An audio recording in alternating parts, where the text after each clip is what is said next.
Rich dad poor dad. Introduction. इसकी बहुत ज़रूरत है। क्या स्कूल बच्चों को असली ज़िंदगी के लिए तैयार करता है? मेरे मम्मी डैडी कहते थे, मेहनत से पढ़ो और अच्छे नंबर लाओ, क्योंकि ऐसा करोगे तो एक अच्छी तनख्वाह वाली नौकरी मिल जाएगी। उनके जीवन का लक्ष्य यही था कि मेरी बड़ी बहन और मेरी कॉलेज की शिक्षा पूरी हो जाए। उनका मानना था कि अगर कॉलेज की शिक्षा पूरी हो गई तो हम जिंदगी में ज़्यादा कामयाब हो सकेंगे। जब मैंने 1976 में अपना डिप्लोमा हासिल किया, मैं फ्लोरिडा स्टेट यूनिवर्सिटी में अकाउंटिंग में ऑनर्स के साथ ग्रेजुएट हुई और अपनी कक्षा में काफ़ी ऊंचे स्थान पर रही, तो मेरे मम्मी डैडी का लक्ष्य पूरा हो गया था। यह उनकी ज़िंदगी की सबसे बड़ी उपलब्धि थी। मास्टर प्लान के हिसाब से मुझे एक बिग 8 अकाउंटिंग फर्म में नौकरी भी मिल गई। अब मुझे उम्मीद थी एक लंबे करियर और कम उम्र में रिटायरमेंट की। मेरे पति माइकल भी इसी रास्ते पर चले थे। हम दोनों ही बहुत मेहनती परिवार से आए थे, जो बहुत अमीर नहीं थे। माइकल ने ऑनर्स के साथ ग्रेजुएशन किया था, एक बार नहीं बल्कि 2 बार। पहली बार इंजीनियर के रूप में और फिर लॉ स्कूल से। उन्हें जल्दी ही पेटेंट लॉ विशेषज्ञता रखने वाली वॉशिंगटन डीसी की एक मानी हुई लॉ फर्म में नौकरी मिल गई और इस तरह उनका भविष्य भी सुनहरा लग रहा था। उनके करियर का नक्शा साफ था और यह बात तय थी कि वह भी जल्दी रिटायर हो सकते थे। हालांकि हम दोनों ही अपने करियर में सफल रहे, परंतु हम जो सोचते थे हमारे साथ ठीक वैसा ही नहीं हुआ। हमने कई बार नौकरियां बदली, हालांकि हर बार नौकरी बदलने के कारण सही थे, परंतु हमारे लिए किसी ने भी पेंशन योजना में निवेश नहीं किया। हमारे रिटायरमेंट फंड हमारे खुद के लगाए पैसों से ही बढ़ रहे थे। हमारी शादी बहुत सफल रही है और हमारे 3 बच्चे हैं। उनमें से 2 कॉलेज में हैं और तीसरा अभी हाई स्कूल में गया ही है। हमने अपने बच्चों को सबसे अच्छी शिक्षा दिलाने में बहुत सा पैसा लगाया। 1996 में एक दिन मेरा बेटा स्कूल से घर लौटा। स्कूल से उसका मोह भंग हो गया था। वह पढ़ाई से ऊब चुका था। मैं उन विषयों को पढ़ने में इतना ज़्यादा समय क्यों बर्बाद करूं जो असल ज़िंदगी में मेरे कभी काम नहीं आएंगे, उसने विरोध किया। बिना सोचे विचारे ही मैंने जवाब दिया, क्योंकि अगर तुम्हारे अच्छे नंबर नहीं आए तो तुम कभी कॉलेज नहीं जा पाओगे। चाहे मैं कॉलेज जाऊं या ना जाऊं, उसने जवाब दिया, मैं अमीर बनकर दिखाऊंगा। अगर तुम कॉलेज से ग्रेजुएट नहीं हुए तो तुम्हें कोई अच्छी नौकरी नहीं मिलेगी, मैंने एक माँ की तरह चिंतित और आतंकित होकर कहा। बिना अच्छी नौकरी के तुम किस तरह अमीर बनने के सपने देख सकते हो? मेरे बेटे ने मुस्कुराकर अपने सिर को बोरियत भरे अंदाज में हिलाया। हम यह चर्चा पहले भी कई बार कर चुके थे। उसने अपने सिर को झुकाया और अपनी आंखें घुमाने लगा। मेरी समझदारी भरी सलाह एक बार फिर उसके कानों से भीतर नहीं गई थी। हालांकि वह स्मार्ट और प्रबल इच्छा शक्ति वाला युवक था, परंतु वह नम्र और शालीन भी था। मम्मी, उसने बोलना शुरू किया और भाषण सुनने की बारी अब मेरी थी। समय के साथ चलिए, अपने चारों तरफ देखिए। सबसे अमीर लोग अपनी शिक्षा के कारण इतने अमीर नहीं बने हैं। माइकल जॉर्डन और मैडोना को देखिए। यहाँ तक कि बीच में ही हार्वर्ड छोड़ देने वाले बिल गेट्स ने माइक्रोसॉफ्ट कायम किया। आज वे अमेरिका के सबसे अमीर व्यक्ति हैं और अभी उनकी उम्र भी 30 से 40 साल के बीच ही है। और उस बेसबॉल पिचर के बारे में तो आपने सुना ही होगा, जो हर साल $40 लाख से ज़्यादा कमाता है, जबकि उस पर दिमागी तौर पर कमज़ोर होने का लेबल लगा हुआ है। हम दोनों काफ़ी समय तक चुप रहे। अब मुझे यह समझ में आने लगा था कि मैं अपने बच्चे को वो सलाह दे रही थी जो मेरे माता पिता ने मुझे दी थी। हमारे चारों तरफ की दुनिया बदल रही थी, परंतु हमारी सलाह नहीं बदली थी। अच्छी शिक्षा और अच्छे ग्रेड हासिल करना अब सफलता की गारंटी नहीं रह गए थे, और हमारे बच्चों के अलावा यह बात किसी की समझ में नहीं आई थी। मम्मी, उसने आगे कहा, मैं डैडी और आपकी तरह कड़ी मेहनत नहीं करना चाहता। आपको काफ़ी पैसा मिलता है और हम एक शानदार मकान में रहते हैं जिसमें बहुत से कीमती सामान हैं। अगर मैं आपकी सलाह मानूंगा तो मेरा हाल भी आपकी ही तरह होगा। मुझे भी ज़्यादा मेहनत करनी पड़ेगी ताकि मैं ज़्यादा टैक्स भर सकूं और कर्ज में डूब जाऊं। वैसे ही आज की दुनिया में नौकरी की सुरक्षा बची नहीं है। मैं यह जानता हूं कि छोटे और सही आकार की फर्म कैसी होती है। मैं यह भी जानता हूं कि आज के दौर में कॉलेज के स्नातकों को कम तनख्वाह मिलती है, जबकि आपके ज़माने में उन्हें ज़्यादा तनख्वाह मिला करती थी। डॉक्टरों को देखिए, वे अब उतना पैसा नहीं कमाते जितना पहले कभी कमाया करते थे। मैं जानता हूँ कि मैं रिटायरमेंट के लिए सामाजिक सुरक्षा या कंपनी पेंशन पर भरोसा नहीं कर सकता। अपने सवालों के मुझे नए जवाब चाहिए। वह सही था, उसे नए जवाब चाहिए थे और मुझे भी। मेरे माता पिता की सलाह उन लोगों के लिए सही हो सकती थी जो 1945 के पहले पैदा हुए थे, पर यह उन लोगों के लिए विनाशकारी साबित हो सकती थी जिन्होंने तेज़ी से बदल रही दुनिया में जन्म लिया था। अब मैं अपने बच्चों से यह सीधी सी बात नहीं कर सकती थी, स्कूल जाओ, अच्छे ग्रेड हासिल करो और किसी सुरक्षित नौकरी की तलाश करो। मैं जानती थी कि मुझे अपने बच्चों की शिक्षा को सही दिशा देने के लिए नए तरीकों की खोज करनी होगी। एक माँ और एक अकाउंटेंट होने के नाते मैं इस बात से परेशान थी कि स्कूल में बच्चों को धन संबंधी शिक्षा या वित्तीय शिक्षा नहीं दी जाती। हाई स्कूल खत्म होने से पहले ही आज के युवाओं के पास अपना क्रेडिट कार्ड होता है। यह बात अलग है कि उन्होंने कभी धन संबंधी पाठ्यक्रम में भाग नहीं लिया होता है और उन्हें यह भी पता नहीं होता है कि इसे किस तरह निवेश किया जाता है। इस बात का ज्ञान तो दूर की बात है कि क्रेडिट कार्ड पर चक्रवृद्धि ब्याज की गणना किस तरह की जाती है। इसे आसान भाषा में कहें तो उन्हें धन संबंधी शिक्षा नहीं मिलती और यह ज्ञान भी नहीं होता कि पैसा किस तरह काम करता है। इस तरह वे उस दुनिया का सामना करने के लिए कभी तैयार नहीं हो पाते जो उनका इंतज़ार कर रही है। एक ऐसी दुनिया जिसमें बचत से ज़्यादा खर्च को महत्व दिया जाता है।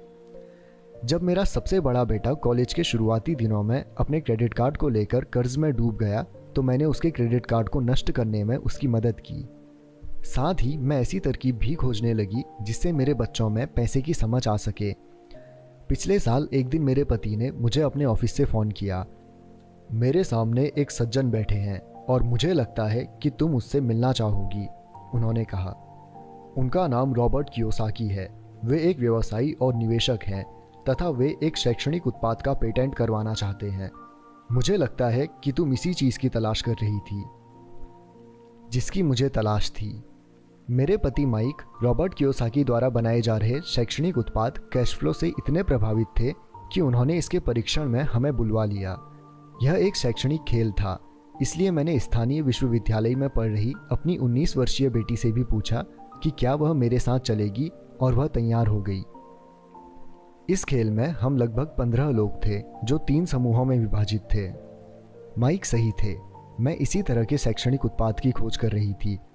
यह किसी रंगीन मोनोपोली बोर्ड की तरह लग रहा था जिसके बीच में एक बड़ा सा चूहा था, परंतु मोनोपोली से यह इस तरह अलग था कि इसमें 2 रास्ते थे, एक अंदर और दूसरा बाहर। खेल का लक्ष्य था अंदर वाले रास्ते से बाहर निकलना, जिसे रॉबर्ट चूहा दौड़ कहते थे, और बाहरी रास्ते पर पहुंचना या तेज रास्ते पर जाना। रॉबर्ट के मुताबिक तेज रास्ता हमें यह बताता है कि असल जिंदगी में अमीर लोग किस तरह पैसे का खेल खेलते हैं। रॉबर्ट ने हमें चूहा दौड़ के बारे में बताया। अगर आप किसी भी औसत रूप से शिक्षित, कड़ी मेहनत करने वाले आदमी की ज़िंदगी को देखें तो उसमें आपको एक सा ही सफ़र दिखेगा। बच्चा पैदा होता है, स्कूल जाता है, माता पिता खुश हो जाते हैं क्योंकि बच्चे को स्कूल में अच्छे नंबर मिलते हैं और उसका दाखिला कॉलेज में हो जाता है। बच्चा स्नातक हो जाता है और फिर योजना के अनुसार काम करता है। वह किसी आसान, सुरक्षित नौकरी या करियर की तलाश करता है। बच्चे को ऐसा ही काम मिल जाता है। शायद वह डॉक्टर या वकील बन जाता है, या वह सेना में भर्ती हो जाता है, या फिर वह सरकारी नौकरी करने लगता है। बच्चा पैसा कमाने लगता है, उसके पास थोक में क्रेडिट कार्ड आने लगते हैं, और अगर अब तक उसने खरीदारी करना शुरू नहीं किया है तो अब जमकर खरीदारी शुरू हो जाती है। खर्च करने के लिए पैसे पास में होते हैं तो वह उन जगहों पर जाता है जहां उसकी उम्र के ज़्यादातर नौजवान जाते हैं, लोगों से मिलते हैं, डेटिंग करते हैं और कभी कभार शादी भी कर लेते हैं। अब ज़िंदगी में मज़ा आ जाता है क्योंकि आजकल पुरुष और महिलाएं दोनों नौकरी करते हैं। 2 तनख्वाहें बहुत सुखद लगती हैं। पति पत्नी दोनों को लगता है कि उनकी ज़िंदगी सफल हो गई है। उन्हें अपना भविष्य सुनहरा नज़र आता है। अब वे घर, कार, टेलीविज़न खरीदने का फैसला करते हैं, छुट्टियां मनाने कहीं चले जाते हैं और फिर उनके बच्चे हो जाते हैं। बच्चों के साथ उनके खर्चे भी बढ़ जाते हैं। खुशहाल पति पत्नी सोचते हैं कि ज़्यादा पैसा कमाने के लिए अब उन्हें ज़्यादा मेहनत करनी चाहिए। उनका करियर अब उनके लिए पहले से ज़्यादा मायने रखता है। वे अपने काम में ज़्यादा मेहनत करने लगते हैं ताकि उन्हें प्रमोशन मिल जाए या उनकी तनख्वाह बढ़ जाए। तनख्वाह बढ़ती है पर उसके साथ ही दूसरा बच्चा पैदा हो जाता है। अब उन्हें एक बड़े घर की ज़रूरत महसूस होती है। वे नौकरी में और भी ज़्यादा मेहनत करते हैं, बेहतर कर्मचारी बन जाते हैं और ज़्यादा मन लगाकर काम करने लगते हैं। ज़्यादा विशेषज्ञता हासिल करने के लिए वे एक बार फिर किसी स्कूल में जाते हैं ताकि वे ज़्यादा पैसे कमा सकें। हो सकता है कि वे दूसरा काम भी खोज लें। उनकी आमदनी बढ़ जाती है, परंतु उस आमदनी पर उन्हें इनकम टैक्स भी चुकाना पड़ता है। यही नहीं, उन्होंने जो बड़ा घर खरीदा है उस पर भी टैक्स देना होता है। इसके अलावा उन्हें सामाजिक सुरक्षा का टैक्स तो चुकाना ही है। इसी तरह बहुत से टैक्स चुकाते चुकाते उनकी तनख्वाह झुक जाती है। वे अपनी बढ़ी हुई तनख्वाह लेकर घर आते हैं और हैरान होते हैं कि इतना सारा पैसा आखिर कहाँ चला जाता है। भविष्य के लिए बचत के हिसाब से वे कुछ म्यूचुअल फंड भी खरीद लेते हैं और अपने क्रेडिट कार्ड से घर का किराना खरीदते हैं। उनके बच्चों की उम्र अब 5 या 6 साल हो जाती है। यह चिंता भी उन्हें सताने लगती है कि बच्चों के कॉलेज की शिक्षा के लिए भी बचत ज़रूरी है। इसके साथ ही उन्हें अपने रिटायरमेंट के लिए पैसा बचाने की चिंता भी सताने लगती है। 35 साल पहले पैदा हुए यह खुशहाल दंपत्ति अब अपनी नौकरी के बाकी दिन चूहा दौड़ में फंसकर बिताते हैं। वे अपनी कंपनी के मालिकों के लिए काम करते हैं, सरकार को टैक्स चुकाने के लिए काम करते हैं और बैंक में अपनी गिरवी संपत्ति तथा क्रेडिट कार्ड के कर्ज को चुकाने के लिए काम करते हैं। फिर वे अपने बच्चों को यह सलाह देते हैं कि उन्हें मन लगाकर पढ़ना चाहिए, अच्छे नंबर लाने चाहिए और किसी सुरक्षित नौकरी की तलाश करनी चाहिए। वे पैसे के बारे में कुछ भी नहीं सीखते और इसीलिए वे ज़िंदगी भर कड़ी मेहनत करते रहते हैं। यह प्रक्रिया पीढ़ी दर पीढ़ी चलती रहती है। इसे चूहा दौड़ कहते हैं। चूहा दौड़ से निकलने का एक ही तरीका है और वह यह कि आप अकाउंट्स और इन्वेस्टमेंट दोनों क्षेत्रों में निपुण हो जाएं। दिक्कत यह है कि इन दोनों ही विषयों को बोरिंग और कठिन माना जाता है। मैं खुद एक CPA हूँ और मैंने बिग 8 अकाउंटिंग फर्म के लिए काम किया है। मुझे यह देखकर ताज्जुब हुआ कि रॉबर्ट ने इन दोनों बोरिंग और कठिन विषयों को सीखना कितना रोचक, सरल और रोमांचक बना दिया था। सीखने की प्रक्रिया इतनी अच्छी तरह छुपा ली गई थी कि जब हम चूहा दौड़ से बाहर निकलने के लिए जी जान लगा रहे थे तो हमें यह ध्यान ही नहीं रहा कि हम कुछ सीख रहे थे। शुरू में तो हम एक नए शैक्षणिक खेल का परीक्षण कर रहे थे, परंतु जल्दी ही इस खेल में मुझे और मेरी बेटी को मज़ा आने लगा। खेल के दौरान हम दोनों ऐसे विषयों पर बात कर रहे थे जिनके बारे में हमने पहले कभी बातें नहीं की थी। एक लेखापाल होने के कारण इनकम स्टेटमेंट और बैलेंस शीट से जुड़ा खेल खेलने में मुझे कोई परेशानी नहीं हुई। मैंने खेल के नियम और इसकी बारीकियां समझाने में अपनी बेटी और दूसरे लोगों की मदद भी की। उस रोज़ मैं चूहा दौड़ से सबसे पहले बाहर निकली और केवल मैं ही बाहर निकल पाई। बाहर निकलने में मुझे 50 मिनट का समय लगा, हालांकि खेल लगभग 3 घंटे तक चला।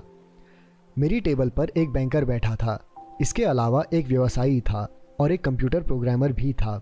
मुझे यह देखकर बहुत हैरत हुई कि इन लोगों को अकाउंटिंग या इन्वेस्टमेंट के बारे में कितनी कम जानकारी है, जबकि ये विषय उनकी ज़िंदगी में कितनी ज़्यादा अहमियत रखते हैं। मेरे मन में यह सवाल भी उठ रहा था कि वे असल ज़िंदगी में अपने पैसे धेले के कारोबार को कैसे संभालते होंगे। मैं यह समझ सकती थी कि मेरी 19 साल की बेटी क्यों नहीं समझ सकती, पर ये लोग तो उससे दुगनी उम्र के थे और उन्हें ये बात समझ में आनी चाहिए थी। चूहा दौड़ से बाहर निकलने के बाद मैं 2 घंटे तक अपनी बेटी और इन शिक्षित अमीर वयस्कों को पासा फेंकते और अपना बाजार फैलाते देखती रही।